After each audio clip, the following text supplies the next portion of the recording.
आप में से अधिकतर लोगों ने रामायण पढ़ी भी होगी और सुनी भी होगी। रामायण की कहानी में भगवान श्री राम के साथ ही रावण का भी मुख्य किरदार रहा है। जब भगवान राम अपने भाई लक्ष्मण और पत्नी सीता के साथ 14 वर्ष के वनवास पर गए थे तो रावण ने छल से माता सीता का हरण कर लिया था।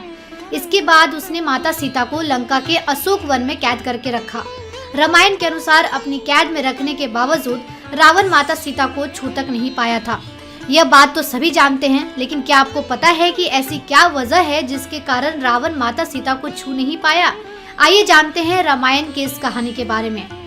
रावण असुर होने के साथ ही सभी वेदों का ज्ञाता, विद्वान और बलशाली था, लेकिन उसे अपने ज्ञान का इतना घमंड हो गया था कि उसने माता सीता का हरण करने जैसा पाप कर दिया, जिसकी वजह से राम और रावण के बीच घमासान युद्ध भी हुआ था।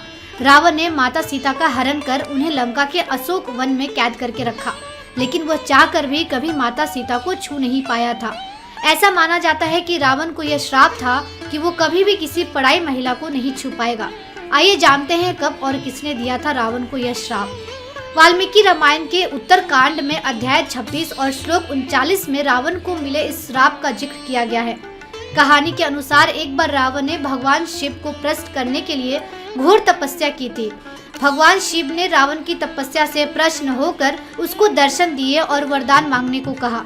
रावण ने वरदान मांगा कि सबसे बलशाली बन जाए और भगवान शिव ने उसकी यह कामना पूरी कर दी, जिसके बाद रावण तीनों लोक जीतने के लिए स्वर्ग पहुंचा। वहां जाकर अपने भाई कुबेर के शहर अलाका में जाकर विश्राम करने लगा। एक दिन स्वर्ग की अप्सरा रंभा अपने होने वाले पति नल कुबेर से मिलने जा रही थी, तभी रास्ते में उसे रावण मिल गया। रंभा की खूबसूरती देखकर रावण उस पर मोहित हो गया और रंभा के साथ दुराचार करने की कोशिश करने लगा। रंभा ने रावण से कहा कि वो उसके भाई कुबेर के बेटे नल कुबेर की होने वाली पत्नी है और इस नाते उसकी पुत्र वधू के समान है। बावजूद इसके रावण ने रंभा के साथ दुराचार किया। जब यह बात नल कुबेर को पता चली तो उसने रावण को श्राप दिया कि अगर उसने किसी स्त्री की इच्छा के बिना उसे स्पर्श भी किया तो उसके मस्तक के 100 टुकड़े हो जाएंगे। इसी श्राप की वजह से रावण माता सीता को हाथ नहीं लगा पाया था। रामायण की न जाने कितनी कथाएं प्रचलित है और इनमें से एक प्रमुख कथा है सीता माता की अग्नि परीक्षा की कथा।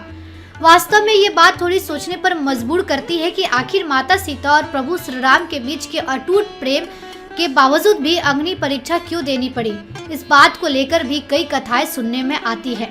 पौराणिक कथाओं के अनुसार प्रभु श्री राम को मर्यादा पुरुषोत्तम के नाम से भी जाना जाता है और एक राजा की तरह श्री राम के लिए अपनी प्रजा के लिए समर्पण सबसे ज्यादा महत्वपूर्ण था।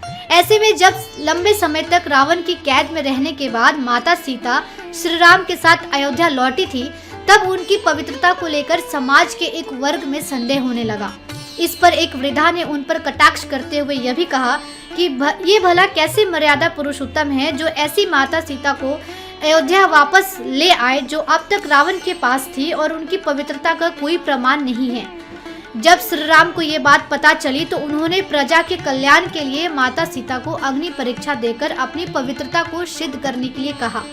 राम ने जैसे ही लक्ष्मण को बताया कि सीता के लौटते ही अग्नि से होते हुए उन तक आना होगा, लक्ष्मण ये सुनते ही क्रोध में आग बबूला हो गए। उन्होंने श्री राम से माता सीता की इस तरह से परीक्षा लेने को गलत ठहराते हुए उनका विरोध किया।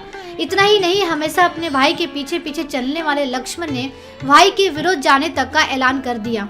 पुराण के अनुसार रामायण में एक नहीं बल्कि 2 सीता थी, पहली असली और दूसरी माया की सीता। इसकी कथा के अनुसार एक बार लक्ष्मण जी जब कंदमूल फल लेने वन को गए हुए थे, तब प्रभु श्री राम ने माता सीता से कहा कि अब मैं नर लीला करूंगा और जब तक मैं राक्षसों का विनाश करूंगा तब तक आप अग्नि में निवास करें। ऐसा कहकर श्री राम ने माता सीता को अग्निदेव को सौंप दिया। इसके बाद असली सीता जी की जगह माया की सीता प्रकट हुई। इसी तरह जब सीता जी का अपहरण हुआ तब वो माया की ही सीता थी। जब युद्ध समाप्त हो गया और राक्षसों का विनाश हो गया तब भगवान श्री राम ने माता सीता को अग्नि परीक्षा के लिए कहा और माया की सीता अग्नि कुंड में समा गई। माया की सीता के अग्नि में समाते ही असली माता सीता अग्नि से बाहर आ गई और इस पूरी अग्नि परीक्षा का सिर्फ एक यही कारण था।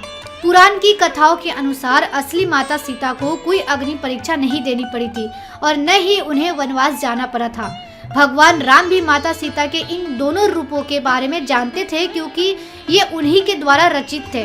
माता सीता अग्निदेव की पूजा करती थी और त्रेता युग में ये धारणा थी कि अगर कोई व्यक्ति सच्चा है तो उसे अग्नि कोई नुकसान नहीं पहुंचा सकती है।